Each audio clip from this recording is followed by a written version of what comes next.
I'm the writer of this project, but somebody's also told me that I'm the producer, which I didn't know until I had to start doing everything. So these conversations I had with Black friends I hadn't seen in years, we started talking about, oh God, my mum used to do that, or the stories that people used to tell about coming to this country. And I just saw that we weren't as unique as a family as I thought we were, that there were these similarities, there were these synergies across all these different families. And I just thought, oh, this is quite interesting. And she just happens to be an amazing jazz pianist and composer. So when somebody like that tells you that what you're writing is of value and you've never really heard that before, something resonates. I don't know whether Jackie thought that there was absolutely no way that she could put this on without including me, without me having some sort of actor's tantrum or something, because I wasn't included.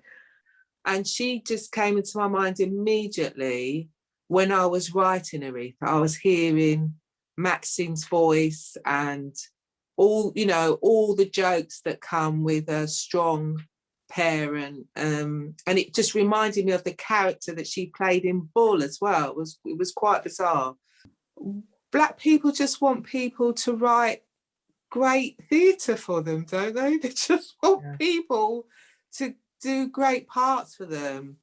This woman that's come over to this country, she's had a hard time when she first came over, and you know that's been well documented with many parents, the difficulties that they've had, the jobs that they've had to work, and despite all these things that they've done, not really being accepted, that she could have done other things with her life. And I think she held herself back, felt held back. Well, Bernadette is the product of Aretha. And I think, as Maxine said, Aretha kind of sees Bernadette's freedom as the life that she could have had. You know, it was quite a really interesting theme that a few of my friends had talked about being one person at home, being another person at work, being a different person at school, and having to learn all of these languages. And the best example of this was, and I know this for a fact, is being in a classroom and the teacher saying to you, would you like to step outside? And as a young Black girl, that meant, would I like to step outside? But for an English person, when they say that, they mean, get out. But in my house, it actually meant, would you like to step outside? I don't know if people talk about that enough, really, because obviously I sound really common. I'm from London. This is how I talk. And this is how I probably spoke when I was younger. So I really am speaking English. I'm speaking local English. And yet my understanding of your instruction can very easily be taken as rude or petulant because of my upbringing. No, miss, I don't want to go outside. Get out.